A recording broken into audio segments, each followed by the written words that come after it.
Could an invasion be the best option for China to achieve its long-standing goal of reunification with Taiwan? Ponder for a moment. The leadership in Beijing has been clear about their intent.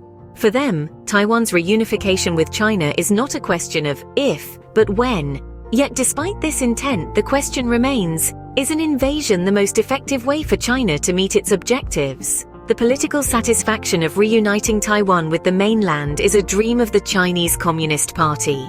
It would eliminate the last remnants of the Kuomintang and bestow a legacy upon Xi Jinping. Besides political satisfaction, Taiwan's occupation would offer China significant advantages. Taiwan produces 92% of the world's advanced computer chips and 18% of semiconductors. Its occupation would also allow China to break into the first island chain, extending the People's Liberation Army Air Force's coverage across the entire South China Sea. The decision on the surface seems an easy one. However, it's worth comparing China's potential invasion strategy with a historical US plan known as Operation Causeway, conceived during World War II. The plan, supported by Admirals King and Nimitz, aimed to use Taiwan as a staging base for operations against Japan. However, it faced opposition from General MacArthur and Admiral Spruance due to the massive force required and the expected hostility from the native population. The plan also had a relatively short window for effective operation around the island.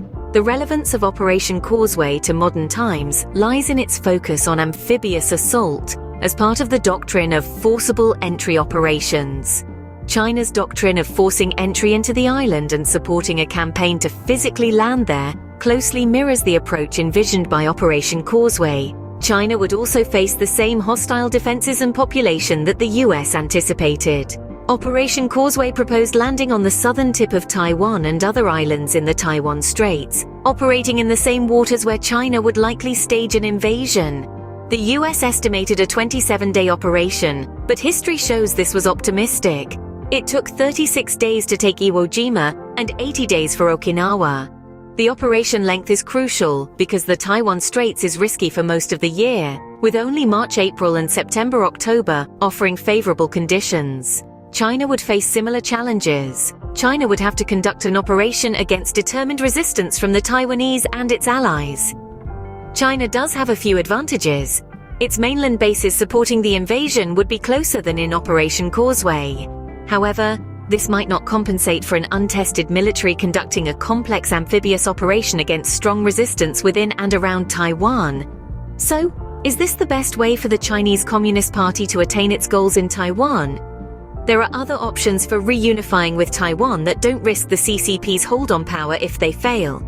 Could the threat of an invasion be a part of grey zone tactics, or is it an option of last resort? Are there internal factors within China that push the risky option as the first option? If such a factor exists, it would indeed be a worthy endeavor to find out that reason. To sum up, an invasion might seem like a straightforward solution for China to achieve its reunification goal with Taiwan. However, the lessons from Operation Causeway, the potential resistance from Taiwan and its allies, the logistical challenges, and the risks involved may suggest otherwise. Other non-military options might serve China better in its pursuit of reunification with Taiwan. The threat of invasion could be a tactical maneuver rather than a genuine plan of action. Nonetheless, understanding the internal factors that might push China towards this risky option remains a critical area of study.